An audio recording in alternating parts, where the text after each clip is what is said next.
Dictation 100 शब्द प्रति minute start होगा 5 सेकंड बाद।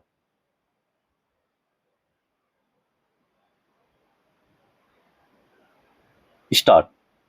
भारत में बदलाव और विकास को रफ्तार देने के लिए नवाचार एक अहम पहलू है। इस समय कृत्रिम मेधा के माध्यम से भारत सबसे अग्रणी होने का प्रयास कर रहा है। इंटरनेट की शक्ति जो 6G से आगे ले जाने की कोशिश हो रही है और हर पुराने तरीके को कृत्रिम मेधा की सहायता से बदलने की पहल हो रही है। दावा किया जाता है कि वैश्विक स्तर पर विज्ञान और नवाचार के मामले में भारत तेजी से उभर रहा है। शोध कार्यों में भी देश किसी से पीछे नहीं है। पेटेंट की बात की जाए तो इसके लिए उद्यम और प्रौद्योगिकी में हम लगातार नए अन्वेषण कर रहे हैं। पेटेंट मामले में भारत दुनिया में छठे स्थान पर पहुंच गया है।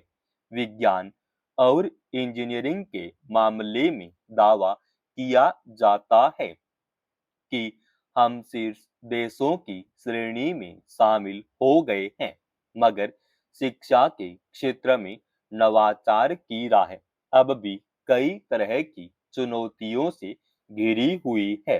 वैश्विक नवाचार में जो मुकाबला होता है, उसमें भारत ने लगातार अपनी बढ़त बनाई है और वह 90वें पायदान से 30वें स्थान पर पहुंच गया है। भारत के भावी प्रौद्योगिकी मिशनों में भी इसका विस्तार करने और सार्वजनिक कृत्रिम क्षेत्र में मेघा के विकास का लक्ष्य रखा गया है। लेकिन इसके लिए शिक्षा में जो परिवर्तन होना चाहिए वह अभी तक नहीं हुआ है। शिक्षा परिसरों में जो नवाचार दिखाई देना चाहिए वह भी नहीं दिखाई देता। निजी क्षेत्र ने विश्वविद्यालयों और शिक्षा संस्थानों में भारी निवेश किया है। पंजाब को ही लें, इस राज्य में 3 मुख्य विश्वविद्यालयों की अतिरिक्त प्रौद्योगिकी विश्वविद्यालय और दूसरे विश्वविद्यालय जरूर खुल गए हैं, लेकिन इसमें विद्यार्थियों की कमी तो है ही, वहीं सटीक पाठ्यक्रमों का अभाव भी नजर आता है। यहाँ कहीं नवाचार नहीं दिखाई देता है। केंद्र सरकार ने समग्र शिक्षा अभियान शुरू किया था। इसमें देश की विभिन्न शिक्षा प्रणालियों को एक साथ मिलाकर सीधा रास्ता निकालने की कोशिश की गई थी। अब इस अभियान में भी नवाचार की घोषणा शिक्षा मंत्री ने की है। शिक्षा क्षेत्र में बड़े सपने देखने के साथ भारत अब अंतरिक्ष विज्ञान में भी नई बुलंदियों को छूना चाहता है। वह अमेरिका या रूस के मुकाबले किसी भी तरह पीछे नहीं रहना चाहता। हालांकि दूसरे क्षेत्रों में विकास की अब भी बहुत गुंजाइश है। वैसे मुद्दे की बात यह है कि शिक्षा के सभी पुराने ढर्रे अब बदले जाने चाहिए। विज्ञान की समझ हर विद्यार्थी में हो, तभी शिक्षा में विकास के सपने पूरे हो सकेंगे। मगर इन सब के लिए पूंजी चाहिए। नीति आयोग यह कहता है कि कम से कम 6% व्यय शिक्षा के विकास पर होना चाहिए, लेकिन आजादी के इतने वर्षों बाद और विकास की बुलंदियों को छू लेने के दावों के बावजूद देश ने कभी भी सकल घरेलू उत्पाद में से 6% शिक्षा पर खर्च नहीं किया। हमेशा यह खर्च आंकड़ों में दिखाया जाता है। फीसद में नहीं, ताकि आबादी के लिहाज से तेजी से बढ़ते हुए देश में शिक्षा में बदलाव की धीमी गति को लेकर कोई उलझन पैदा न हो। हम शिक्षा के विकास में कृत्रिम मेधा के जरिए विश्व का नेतृत्व करना चाहते हैं। सरकार का कहना है कि कृत्रिम मेधा बुद्धिमत्ता, नैतिक, पारदर्शी और डेटा गोपनीयता सिद्धांतों पर आधारित हो। इसके अलावा यह समावेशी और मितव्ययी हो। लेकिन सच तो यह है कि मितव्यय के नाम पर धन का आवंटन अब भी कम है।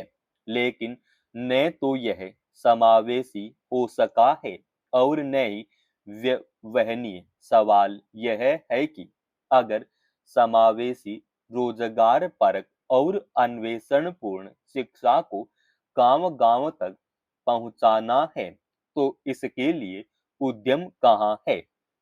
अगर आज भी यह रपट आती है कि भारत में हजारों प्राथमिक विद्यालयों में एक एक अध्यापक कई कक्षाओं को संभाल रहे हैं, तो शिक्षा में नई तकनीक और वैज्ञानिक दृष्टि को आत्मसात करने का लक्ष्य कब पूरा होगा?